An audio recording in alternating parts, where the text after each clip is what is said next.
What I believe resting is anything that gets you in the present moment, anything that slows your brain down and allows you to feel like a human, appreciate what's happening around you. Welcome to the Life Coach Baker podcast. I'm Nicole Baker, life coach for perfectionists who want to set goals and actually follow through with them. I went to my first personal development seminar at the age of 1. Yes, I was quite literally born into this industry. But by 15, I started to implement this mindset mumbo jumbo I'd heard so much about, and it worked. As a recovering perfectionist myself, I've been able to set goals that are way out of my comfort zone and achieve them by doing things imperfectly, without self-judgment, and without the fear of their opinions. And now I help others to do the same. So if you are capital D done feeling like a hostage to this a-hole called perfectionism, then this show is for you. My goal is for you to leave each episode with tactical action steps that you can start to implement in your life now. I may be in my 20s. I may have the voice of a sassier Cinderella, but I've been doing this personal development-ish since I was a toddler. So let's dive in. What is up, sweet friends? Welcome back to another episode of the Life Coach Baker podcast. Today, we are talking about 4 easy ways to make resting easier during the holidays. Now, we've done a myriad of episodes around resting. I think if this was a podcast for perfectionists and we didn't do an episode on resting, we would not be doing a very good job. Resting is a huge I don't want to say issue, but I want to more say like it's a huge struggle for a lot of perfectionists. We view taking time off as being lazy or worthless, or we're worried about falling behind, or that will never amount to anything if we take a few hours off. And you know, there's so much of that guilt around rest and what to do to shift that around. And whenever I open up podcast topics to you sweet, sweet listeners in my email list, one of the top episodes is always around how the hell do I rest and not feel like a guilty piece of shit about it. So we've done a lot of episodes on resting, but what I realized is we've never done a very specific episode on resting during the holiday season. And I feel like resting during the holidays is a whole different animal, really. You know, we take time off, but a lot of times it's stuffed with a bunch of things, whether that's family, friends, watching Christmas movies, or making cookies, or going shopping, or going to markets. And there's just so many quote unquote things to do during this resting time off. And I've talked to many people over the years during the holiday season and actually even right after. And it's like, you know, I was so looking forward to this. I thought I was going to be super rested. I was going into this saying, oh my God, this is going to cure everything around my burnout. And I feel like I need a vacation from that resting holiday vacation. And this is not something I've heard once. This is something I've heard multiple times. This is something I have said multiple times. And I actually saw a study recently in both Entrepreneur and Forbes. I don't know who the, chicken or the egg was, but it was quoting a recent study that showed that America is the second worst country in the world when it comes to taking time off. Now, I know that this podcast is international. So if you're, in the UK or Germany or anything like that, first of all, what's up? You're amazing. I love that you're listening to this. And secondly, you guys are much higher on that list. I'll just go ahead and say, but America is the second worst when it comes to taking time off. And it makes a lot of sense, in my opinion. I think that this is multi-reasoned because a lot of people are scared or stressed to take time off because they're worried they're going to let someone down. They're afraid they're going to fall behind, especially entrepreneurs. I see this a lot, especially around taking time off of social media. They're worried that they're going to fall behind. They're going to become mediocre. They're going to become obsolete. And to be honest, no one, I just super side note tangent, no one gives a fuck. Like, we forget about things literally after we swipe to the next story or scroll to the next reel. No one is thinking about you as much as you think they are.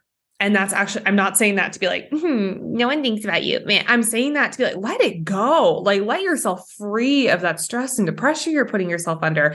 No one's watching. Allow yourself to do the fun stuff. That's a whole other podcast, but they're also afraid. Well, first of all, they're probably doing jobs of multiple people. I don't think this is just unique to the US. I think this is pretty worldwide, especially during the recession, especially post COVID, when a lot of companies had to let people go. You suddenly became the job of 2 people, 4 people, 10 people. If you're my fiance, you're the job of 20 people, and if you're gone, those 20 jobs aren't getting done. So there's that guilt around like, well, if I take time off, I'm letting the company down. There's also that worry of like, oh, I'll be seen as lazy or weak. I hear this a lot of people who are in that 9-to-5 world where it's like, well, I don't want my boss to think that I'm, weak or a wuss, like that I can't handle the pressure because then they'll fire me. And then they just go down this huge spiral. And then if you're a entrepreneur and you're taking amount of time off where it would require you to have people in place, there's this idea of like, affording it, is that really worth it? And then secondly, it's just not worth to train. It's just not worth training someone else to do it. I can just do it myself.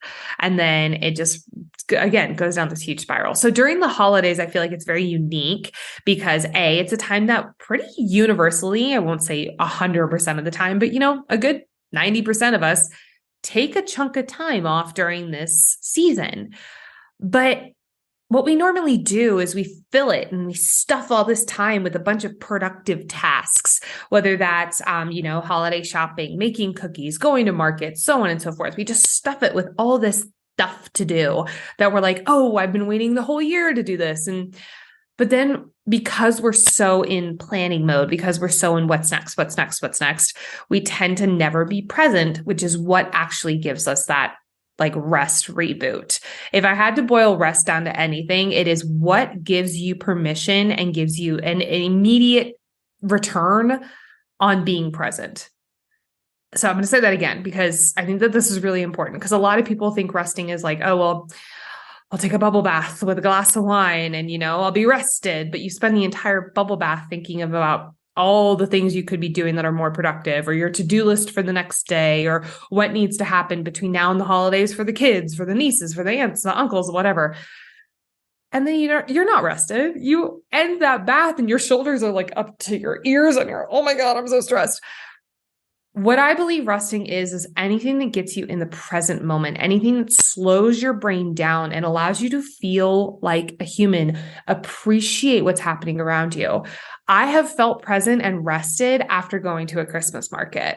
I celebrate Christmas, that's me, but it can be any kind of market. It can be a farmer's market during the summer. I've done that before. I can feel really rested and appreciative and grateful for my whole life. If I'm, making cookies with my fiance this year, I'm making cookies with my niece and nephew, and I cannot freaking tell you how excited I am. They're, 3 months and 1.5. So it'll be an interesting experience, but one of them can't even eat anything and let alone use her hands. But anyway, like those experiences can be restful. But if I spent that whole time, making cookies with them, but I'm thinking about, okay, well, later I need to make this and I need to clean that and I need to do this and that, I'm not going to be rested. I'm not going to even feel good. I'm going to feel stressed because I'm living in the future, not in the present. And this is a thing a lot of perfectionists do. They're very future focused. They're very what's next, especially high achieving perfectionists, which I know is basically this whole audience.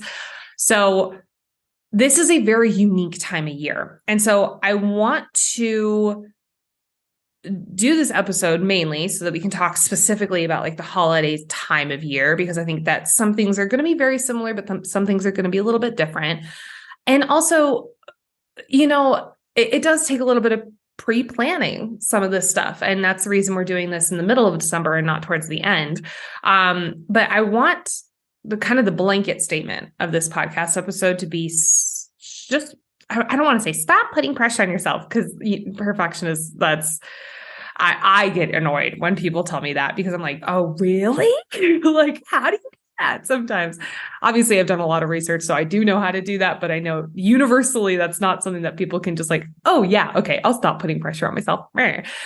But I do want to note that when we put pressure on ourselves around the holiday season, it can be so exhausting and just not at all restful. So we are going to be doing this episode around how to release that pressure, how to drop the rest guilt, and what to do to pre-plan so that you don't have this like, oh my God, I need a vacation from my vacation feeling. Because in my opinion, there is nothing worse than that.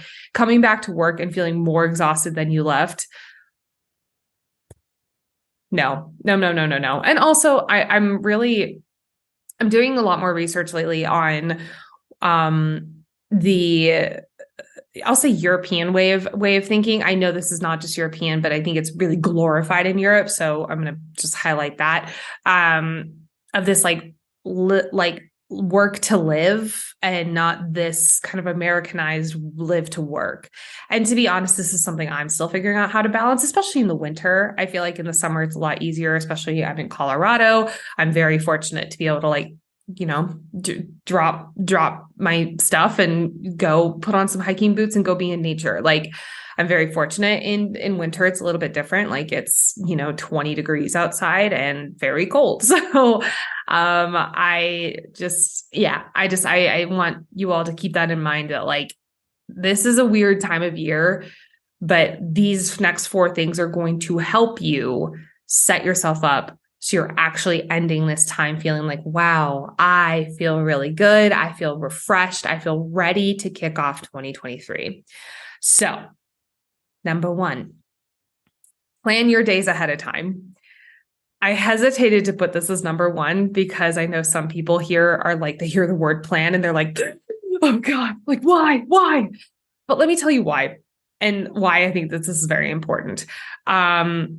Back when Brett and I, my fiance and I were living in Chicago, both of our families were very fortunate to have two sets of parents who are both still together, who live less than an hour away from each other. We're very fortunate, and we do not take that for granted, let me tell you.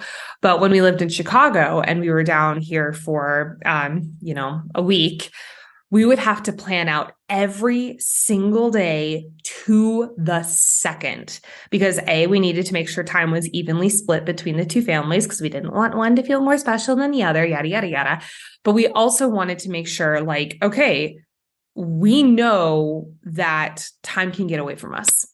And one of the things that was so important to us anytime we came down to Colorado, but especially during the holidays, is we had minimum 1 day that was just for the 2 of us to be together, to chill, to relax, to not feel like we have to be on for family, not feel like we have to be bouncing back and forth between 2 houses, just to really feel like, oh, okay, this is just the 2 of us and we get to enjoy this time. Normally it was only about 1 day. I wish it could have been more, but now we live here. So now it's more a lot. But by doing that, those were always our favorite days. I love our families, both of them together. They're wonderful. But we loved those days because it was just like, that was our present day. That was our day to just be so present in the moment, slow down, be together, really just like enjoy our time, just the 2 of us and, being young and engaged and all that good stuff. Now, we don't live in Chicago anymore. That's not on the table. We actually live, in Colorado now, very happily. But we had actually, we hadn't really had this conversation this year. And by the time I'm recording this, it's right now December 7th. And my family, both of our families are already starting to be like, okay, well, how are we going to plan this? How are we going to plan this? And my family especially can be very hyper vigilant with its planning to the point where it can feel very urgent. It can feel very like, we need you now. And it's like, oh my God, I'm working, everything in my heart and soul is working against this right now. So like, let's figure this out. So last night we were actually on our way back from visiting with my family for a birthday. And we sat down together and we were in the car, we were sitting down and we were just talking. We're like, we should probably figure out our time during this year. I know what days I'm taking off because I'm very fortunate to own my own business. I've been planning this for about a month of knowing what days I'm taking off so that I can pre-prepare. I can make sure that I'm not sprinting to the finish line, all that good stuff. And that's something I've trialed and errored the past few years. But for him, he works at a startup, so it's a little bit different. It's a lot more like, we don't know. And it's fun. He loves it though. And so we had to sit down. We were in the car. We were already sitting. We were not standing driving. We were in the car and we, wanted to open up this conversation. And so we started thinking about like, okay, what are minimum 2 days during this break that we can have just the two of us that are just for resting, that are just for being present, just us. Like we are both kind of more introverted extroverts. We love being with other people. We enjoy being with other people. We're able to turn on really quickly with other people. That sounded weird, but I hope you know what I meant. But the way we fully recharge is by being, more of the introvert style. And, having known each other for 10 years, it's very easy for us to recharge, both of us together, sitting on the couch. And I won't get fully into this, but sitting on the couch watching Formula One, that's my new obsession recently. Who have I become? We'll get into that later, I promise. But just side note, if you haven't watched Drive to Survive on Netflix, do it. It's so good. If you want not even silly, it's not silly, but like if you want a cool documentary series to watch during your vacation, God, I cannot recommend that one enough. It is phenomenal. And then let me know because we need to talk about some teams. Anyway, so we wanted to sit down, have a conversation. How are we going to plan this out? How are we going to make sure we have time to recharge and make sure that is prioritized rather than, pushed to the back burner, which is really easy to do if you do not have pre-planned days. Now, we are both very fortunate. Like I said, we have two sets of parents who are both still together, who are, less than an hour apart. We also don't have kids. We're able to have this time. So I realize that, this might look different for a bunch of families. Maybe you're flying across the country to go visit with one set of parents, or maybe you're, staying home this year with the kids. Like I know that our situation is very unique. So please take this with a grain of salt and make it specific to your situation. But I think it's very important, no matter where you are in life, to prioritize your own rest days, especially if you have a set chunk of days off. Make sure you have time set aside, because that time becomes your plan and you will not schedule things over that time on purpose. Number 2, a lot of times our to-do list seems more stressful than it is. And, I'm speaking to a bunch of perfectionists. So before you guys throw your planners at me of rage, one of the biggest reasons we stress out on our rest days, on our days or not even days, on our rest hours, our rest 5 minutes, is because we say, oh, okay, that's an open chunk of time. Let me shove a bunch of productive tasks into that spare time. And then it's not rest. It is, let me sprint and try to do a bunch of things. But yesterday, in fact, I was actually on a call with one of my clients, and she was letting me know, like, hey, I woke up this morning and just felt so stressed out. Like, I feel like there's so many things I need to do. I'm really freaking out. I feel like I have to do them all. I have to do them all right now. And like, none of them are going to get done. And, we've all been there. Right. And, I asked her 2 questions. I asked her, what did you do first thing in the morning? She said, I checked social media. And I said, and then after that, she said, I checked my email. And I said, how much do you think of the stress is being caused by those 2 things being the first thing you filled your brain with this morning? And she said, about 90% of it. Right.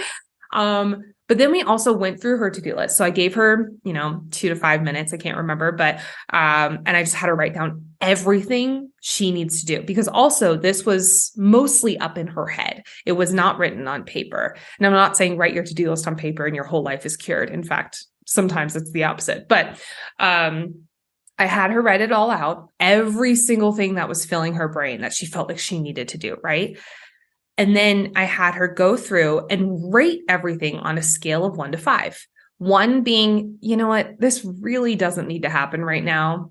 and 5 being like, no, like this needs to happen today.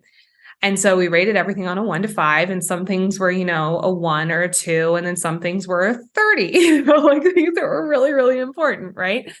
And then the third part of it is your best guess. How much time do you think each of these are going to take? And my favorite part, and I could like literally see her shoulders drop as she did this. She was like, oh, 99% of these are less than 2 minutes. So when we are thinking about our to-do list, and this is any time of year, not just during the holidays, when we're thinking about our to-do list, everything has equal weight, whether it's a 3-hour task or a 2-minute task when it's in our head. And the reason this can be really stressful is because we have a bajillion 2-minute tasks we could do at any given moment. And if we have even just like 5 of those, our brain can go into overwhelm. Our brain tends to go 1, 2, 3, many. So if it's less than 3, we're doing pretty good. If it's more than 3, our brain can kick it into overwhelm, which then kicks into survival mode. Our brain then says, I'm in danger. What can I do? We stress out. We start to raise our pulse, all that good stuff. So not good stuff at all. This is why I'm talking about this, because it's like one of those things I see over and over again. So one of the things I love doing is, first and foremost, I like always having a written to-do list, but I make sure that it's not just like a running to-do list, because like I make sure that it's a running to-do. And this is not just during the holiday season. This is all year round. Whenever I have a more bulky to-do list, I will do this exercise. What's important? What's going to take, what's the times? Then I will plug everything into my calendar. The most important things I will put in my calendar early on. The most highly important ones, like her 30 task, was the thing she did right after the call. Because that, and by the way, she totally crushed it and just got like so much great feedback from it and kicked ass, like amazing stuff, like wonderful, wonderful things. I'm so proud of her. But that 30 task she did right after the call, even though it felt overwhelming, even though she wasn't sure what to do, we chunked it down, we did all that good stuff. And, the reason I had her do, and I do this with everyone, the 30 task, and this is also 30 out of 5, by the way, which I love. The 30 task first is because that one's going to have a lot more of that mental stress and pressure. Like, if you're going through the day, if we keep putting things off that are really important, our brain is like, okay, but what about that thing? And you're like, oh God, but what about the other thing? And it just builds and builds and builds and builds and builds. And then it can get really heavy and stressful. So I always recommend do the most important task first. And then I'll say, okay, set a timer for 30 minutes and just knock out as many of those 2-minute tasks as possible. Why I like doing this is, first and foremost, putting on a 30-minute timer. You don't have to check your phone. You don't need, exactly when you're stopping, when you're ending. Boom. It causes a lot less decision fatigue for your brain. The second reason I like it is because it gives you permission to go into flow state. When we're in flow state, especially with these quick little tasks, we just knock them out really, really quickly because we're so zeroed in and focused. Our attention's not split because we're trying to do, 2 things at once. We're watching social media and we're doing this stuff, we're in a meeting and we're also doing things like, a lot of people are like, I multitask, and they have like a huge point of pride around it. Your brain does not multitask. You stress yourself out. That's literally what it is. So why I'm bringing this up specifically during the holiday season is our to-do list can feel really stressful during the holiday season. I was chatting with my parents last night and I was getting stressed for them, like hearing the to-do list. And the crazy thing is I would hear all these things and I was like, I'm hearing the same thing over and over and over again, just said differently. But it's a different item on the to-do list. And, I don't want to become the child coach or anything like that. So I kept my mouth shut. But it is very poignant that when we're going through the holiday season, it can feel like our to-do list gets really, really, really long. But in actuality, it's either not that long. It's just multiple things said differently, and our brain categorizes them as 2 different things. And B, some of them are quick and dirty. You can get them out of the way really easily. And some of them are not that fucking important. Some of them you don't need to do. Like if it stresses you out more to have homemade pumpkin pie on Christmas Eve, if it stresses you out more to do that than it would be to just go and buy a pie or have one door dashed to you, then why not make it easier on yourself? This is your mental health and your enjoyment of life we're talking about. I think that's more important than trying to stress out and put a bunch of things in your schedule. So what I always do is the first day of my break, I tend to get a bunch of my little tasks done. Those tasks that tend to pile up, that tend to feel a little bit more stressful. If I have them, I tend to boom, boom, boom, boom, boom, boom, boom, boom, boom. Just get them all done out of the way. Because first of all, they're done. I don't have to think about them anymore. And secondly, I have the freedom then to be present. Because when we are thinking about our to-do list, we are not present. We're in that future focused thinking, right? And my mind is no longer feeling like it needs to be split. It gets to be fully present. So, this is a big exercise, and I really recommend people doing this. And by the way, don't do this in your head. Please do not do this exercise in your head. Get out a piece of paper, get out your notes on your phone and write it down. Do yourself a favor. Your brain does not do well within your head to-do lists. Please. So just to recap this, because this is kind of a big one, write out your to-do list that you're wanting to get done during the holiday season, or it can even be leading up to the holiday season, because this can be a big one too. Write it all out. Every single thing you can think of. Rate it on a scale of 1 to 5 of importance. 1 is not very important. You don't need to do it, or it can be done later. 5 is, yeah, this needs to be done right now. And then rate it in minutes. And you don't have to say, like, this is going to take 28 minutes. I'm saying like, this is around a 2-minute, this is around a 15-minute, 30-minute, an hour plus. And that's how I rate them, just to keep it easy. And by the way, you might say this is a 30-minute task and it takes 2 hours. It just took 2 hours. That does not mean anything about your abilities on how to tell time or not. It just took 2 hours. It just was a little bit more complicated than you thought.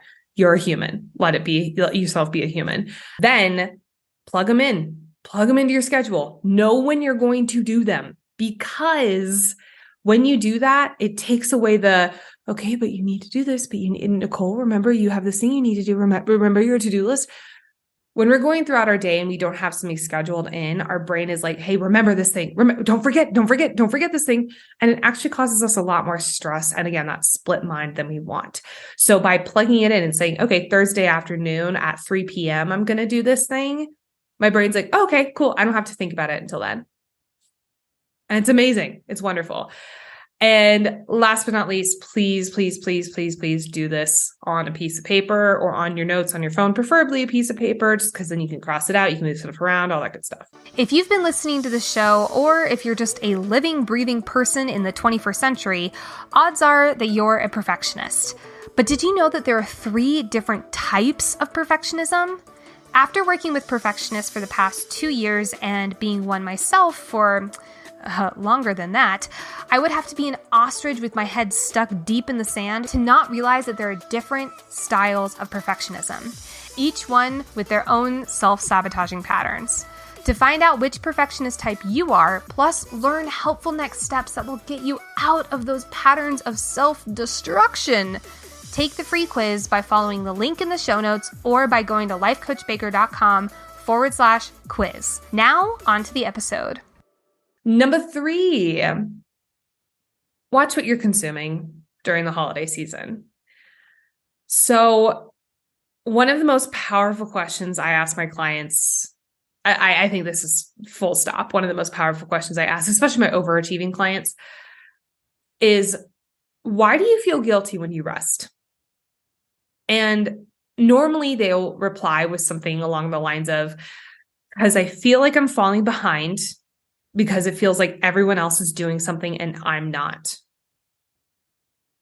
So during the holiday season, we take more time off. Our brain isn't constantly doing things as much. Maybe you are. But when we have that downtime, we're programmed to reach for something to fill that downtime with, like scrolling through social media. But when we go on social media and we see a lot of people doing a lot of different things, especially if, oh my God, if you're a business owner and on the business owner side of social media, I was a dunce and I did this last year. I was scrolling and scrolling and scrolling one day and I saw it felt like 50 different business owners releasing new products or talking about a launch or talking about an income month. And I shat on myself so hard. I was like, you're worthless. You're taking time off. These people are hustling. They're going to make it before you do. I mean, I went down a rabbit hole, let me tell you. And it was exhausting. And guess what? I didn't do anything because I said, I'm taking time off. I'm sticking to that. But then I just spent that time off beating myself up for not doing anything. Little, infinity circle there. But I don't think it's just for business owners. In fact, I was talking to my sister last night and she was saying she finally had to get off the mom side of Instagram. She has 2 kids under 2. And she was like, I finally had to get off of it because one of the cool things about I'm going to talk about the mom side of Instagram, not as a mom, but from seeing it from her point of view. A few years ago, it was all about here's this perfect tree. Here's my perfect family and our matching onesies on Christmas morning or whatever. And it was exhausting because that's never how it looked in real life, obviously. And now it's very much let's pull back the curtain. Let's be vulnerable. Let's talk all about the hardships around motherhood. And while we both agree that this is wonderful, this is starting to be talked about more and people can feel less alone. But she was saying when it was all she was consuming, it was hey, think about this. Hey, remember this. Hey, remember this. And it was all her mind was doing was focusing on the negative sides. She's like, I don't want that. That's not what I want at all. And we become what we consume. I say this all the time on the podcast, and I'm really tempted to tattoo it somewhere, to be honest. We become what we consume. And I don't mean cheese, yum. I mean we consume between our ears, between our energy, between our eyeballs. You become who you surround yourself with, whether that's virtually or in person. And when we see a highlight reel of all these people doing amazing things, or this reel of everyone feeling shit and feeling like they're talking about all the hardships, and this is how you should be feeling too, because that's how our brain works. Our brain is also saying, well, that's how everyone is. Not just everyone on social media, everyone, period. That is the world.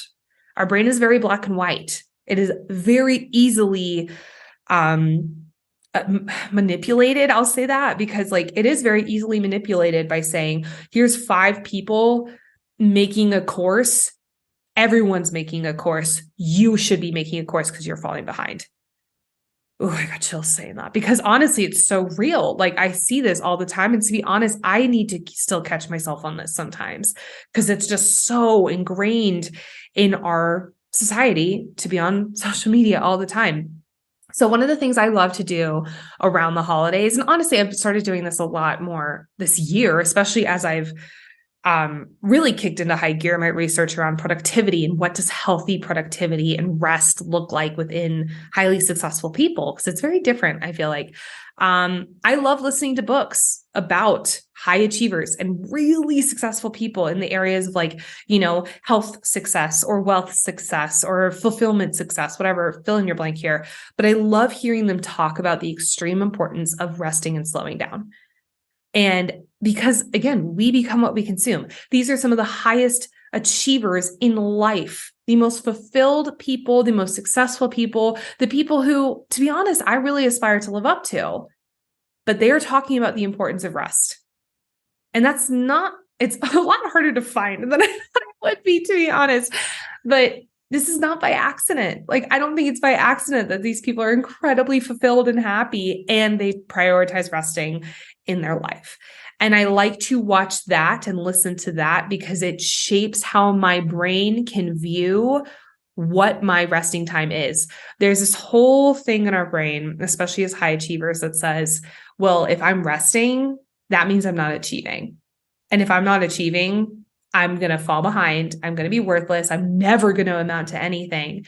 The amount of times that I've taken time off and have said like, I mean, literally like 2 days into my time off, I'm like, I've never achieved anything. I'm never going to achieve anything. I'm not working on anything, yada, yada, yada. And this is like a few years ago. And I've really had to catch myself on this because it was so destructive. It was so destructive. It was horrible. I will never fall back into that again. And like, to be honest, like, sometimes I do by accident, but I immediately catch it because it is like, I need to not do this because it just hurts. It hurts too much. If I'm being totally honest, it hurts and it sucks. So, if you want some book recommendations on this, I know I talk about some in the book recommendations podcast episode. If you want more info on that, I also in that episode have my book recommendations PDF, which has every book I recommend to people and like a little blurb about why I recommend it. So you can kind of pick the one that you most need at the moment. But if I had to choose one right off the top of my head, it would be Tools of Titans by Tim Ferriss. It's 26 hours, the audiobook. It is a beast of a book. I love it. It's my favorite book of all time right now. And I just listen to it on repeat because it's just, I no matter how many times I listen to it, I get something new out of it each and every single time that I feel like I needed. So that's a big one. So number 3 is basically get off your phone, be careful what you're consuming and know that what you are consuming will impact yourself, not just on your phone, in your life. Be careful. Number 4, and last but not least, is watching the rest guilt. I'm not going to say drop the rest guilt because, to be honest, again, I'm talking to perfectionists. You would easier rip your arm off. But so instead I'm going to say watch the rest guilt. Get curious about the rest guilt. You heard earlier, one of my favorite questions to ask my high achieving clients is, why do you feel guilty when you're resting? And I think that we don't ask this question enough. Instead, we just go straight down, well, like, why aren't you doing anything? You are going to fall behind. There are people who are going to be so much further ahead than you. You're going to fall into mediocreness and you're never going to amount to anything. Our brains are so kind to us, right? But instead, like, there's a huge thing about the quality of our life is determined by the quality of questions we ask ourselves. And I'm not the first person to say that. I believe Tony Robbins is actually the coiner of that phrase. But, as part of getting curious about resting, as part of healing your relationship with the rest guilt, you have to know where it's coming from. You cannot just put this little blanket Band-Aid over it and say, well, I'm not going to feel guilty about this anymore, because that doesn't work. It doesn't work long-term. It might work once or twice in the moment, but third time, it's just gonna be you're not able to get out of it. You have to get down to the root of it. So I love asking questions like, why am I feeling guilty right now? What is my mind saying that I need to be doing or thinking about instead? And sometimes it's because if I'm laying down, and my partner or my roommate or my family or whatever are up working, they're going to think I'm lazy and stuff like that. It's like, if that feels like, if that's right up your alley and you're like, ooh, that's the reason I'm feeling guilty, talk to them. Hey, I hope you're doing good. I really appreciate you doing this. I just want to let you know, I'm feeling really guilty right now for laying down or for sleeping or for watching the Christmas parade or for watching, a Hanukkah movie. I'm feeling really guilty for this. And just talk to them about it. I will say some of the most beneficial conversations Brett and I have ever had is when, maybe if he's needing to work on something in the morning and I'm maybe it's a weekend morning or something and I'm playing a video game. Let's say that's it. And I sometimes just need to put it down and be like, you know what? I'm feeling really guilty. I'm feeling like I should be doing something too to help the team or to help our family, and we just kind of talk about it for a second and just say, okay, this is how you're feeling. Let's talk about it. Just because I'm doing something doesn't mean you need to be doing something. And then it's literally okay, good. And keep going. But what these questions do, again, the question of why am I feeling guilty right now? What is my mind saying I need to be doing or thinking about instead? It's challenging these thoughts around being guilty. It's challenging your thoughts around, why do I need to feel guilty right now?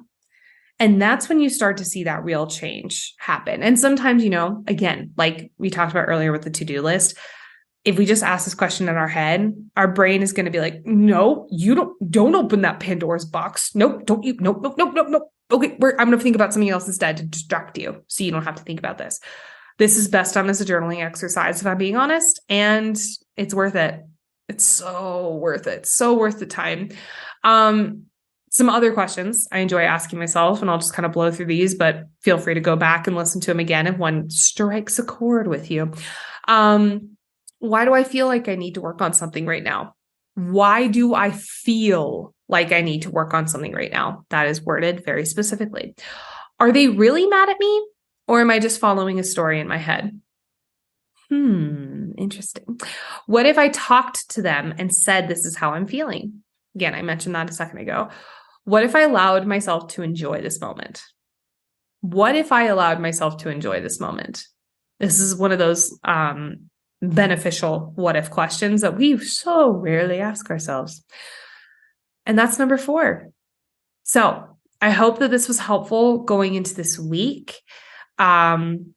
I know that this time of year can be a little strange, a little weird. We can go into this with this very romanticized view of it and walk out of it and maybe not feeling that way. And my goal of this episode is to make it so that you can walk out of it feeling like, wow, yeah, I am really rested. Wow, yeah, I feel really good. So I hope this was helpful. If it was, let me know. Share this with a friend. Share this on social media. Please, please, please, please help me get this word out there. Tag me at Life Coach Baker.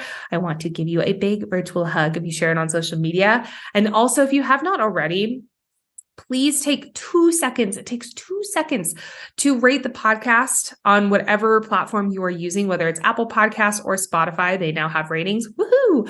Or if you're watching this on YouTube, drop a little love note in the comments section. That would be amazing. But I am so grateful for you all. We could not have become one of the top 15% podcasts on Spotify. Holy shit. Without you all. So thank you. Keep it up. Help me get this word out there, because I am one person, including my podcast producer. We are 2 people, and it is so much easier to have this be that community strength that you all are so talented at. Last but not least, let's do some quick segments, shall we? Number 1, how was I imperfect this week? I'm going back to the imperfect side of this question because I think it just makes more sense when we're asking it and talking about it. So how was I imperfect this week? Yesterday, I had a big ol' anxiety morning because I was just so focused on like, oh my God, there's so much I need to do. Oh my God, there's so much I need to do. I'm so stressed. And to be honest, I got it all done, but I stressed myself out to get it all done. I floored it on the gas. I did not need to do that. It was not from a place of joy and fun, which I'm so thankful to say that this is not my norm anymore. This used to be my norm every single week. But not anymore, because I've just done so much work around healthy productivity. But, it crept up yesterday morning, and that's okay. And I want to highlight this because it's like, hey, this happens. I'm not a unicorn. This stuff still happens to me. And the crazy thing is that I knew it was happening when I was in it. And I was like, how do I get out of this? How do I get out of this? And that was why I stayed in it. I was trying to force myself out of it rather than sitting down and asking myself, why am I feeling anxious right now? Why do I feel like this all needs to get done today? And instead of getting curious and like asking, and like, it's almost like a toddler in a grocery store. Like my anxiety was thrown off. It was so loud. It was screaming at the top of its lungs. And I was just like dragging it by its arms, trying to get it out of the grocery store. And of course it was screaming louder as a result. So instead I could have just been like, hey, like, take a moment. Why am I feeling anxious right now? And gotten curious about it. And I really think that would have turned my day around. Oops, we live and we learn. Last but not least, goal to celebrate. I am doing a in-person speaking event for the first time speaking in person since college. And I realized that recently. I was like, wow, I've done so many virtual speaking events. I've done like buku amounts. I'm so excited. We have more coming in January. I freaking cannot believe what's happening in January. I'm so excited. But doing my first in-person one since speaking, oh my God, speaking at my sorority, oh my gosh, what were they called? Not philanthropy nights. Rush nights? Yeah, it was Rush nights. We did like a philanthropy themed night for Rush. And before, because I do think this is important to know, no shade against sororities. Like, to be honest, I've heard amazing stories. I've heard not so great stories. It is to each your own. My school was very, very tiny. It was like 3,000 grad and undergrad and PhD, I think. And so tiny college. And one of the big things that everyone did to, stay up to date, to stay involved, was be in a sorority or fraternity. And so it was very normal for people to rush, to enjoy it. I was in a sorority that was so chill, so amazing. I wish so desperately I could go back and do it again as this version of me, because I would have had a very different experience, and a much more enjoyable experience. Before I cry, that's a whole different podcast. But speaking for Rush, the second night was all about philanthropy, and the philanthropy that we had was domestic violence awareness. And this was the first time I opened up about being a domestic violence survivor, having that experience with a previous partner. And I opened up to my sorority about it and was just kind of talking with, 2 or 3 people. It was very, very small. And one of them asked me, like, would you feel comfortable sharing your story? And I was like, no, like, absolutely not. But after some reflection, I was like, okay, wait, like, what if this was actually helpful to people, me sharing the story? What if this was actually helpful? And the amazing, unbelievably amazing part of it is that I never expected the ripple effect it would have had. I was stammering. I was scared. I was shaking. I skipped over parts. It was horrible. Like, one of my worst speaking I've ever done. It was also like the first speaking I've ever done, which is so ironic. But I sat down right after, and I had just like girls come up to me left and right and say, like, this is my story. Thank you so much for sharing. I feel like I can actually open up to you and talk to you about my story. And I heard experiences from women that will stick with me forever. And it's because of that experience. And speaking in person has just always had this totally different effect. Speaking online is amazing. And I'm really grateful that, we have this space online to do masterclasses and to do, summits and stuff like that. And I'm so grateful to have done that the past few years, but I'm really excited to get more into the in-person speaking market and just be able to share this experience about perfectionism with more people and to talk about it. And again, just the ripple effect. I've seen it be so hugely impactful. And that was with a shit speech, like a shit speech. And I think it was so shit because I was just so scared to be vulnerable. I was just so scared. And I think, like, on the vulnerable meter, I was at like a 2%, and it still had that impact. And, maybe someday I'll do a more in-depth vulnerability talk on my experience with that partner. I don't know if I'm ready for that. It was an experience I would never wish upon my worst enemy. There are still moments when, like, when I'm even with Brett, who's the kindest person. We're going to be doing a podcast episode together pretty soon. And you'll hear he's just the sweetest human ever in the world. And there are still even some moments where he'll say, like, one thing, and it's so not even a big deal. And I'm just like, whoa. And, it's, I think it's a lifelong journey with this. There's a lot of inner work that I've done that I still want to do, still need to do. And, I don't know where we got here, but wow, here we go. So, that's a goal to celebrate. I'm really excited to do this in-person speaking event and have a new in-person speaking memory. I don't know if it's going to be the same effect. Probably not. It's not as vulnerable. It's not as bearing my soul. I'll say it that way. It is about perfectionism. I'm very excited, but it's just a different experience. So there's that. But my sweet, beautiful friends, I hope you have an amazing week of December. If you're listening to this in real time, I hope you have a wonderful week before the holiday season. If you're taking off, if you're not listening to this in December, I hope you have a wonderful week regardless. But take this all to heart. You are all doing so much better than you're giving yourself credit for. And I just enjoy the stinking crap out of you all. Bye. Thank you so much for listening to the Life Coach Baker podcast. Don't forget to go take the free quiz and find out what perfectionist type you are by visiting the link in the show notes or by going to lifecoachbaker.com/quiz. Also, take a moment to rate the podcast and write a review. It is the best way to get the word out there. Plus, you'll get the chance of having your review read on the show. Until next time, I'll talk to you soon. Bye.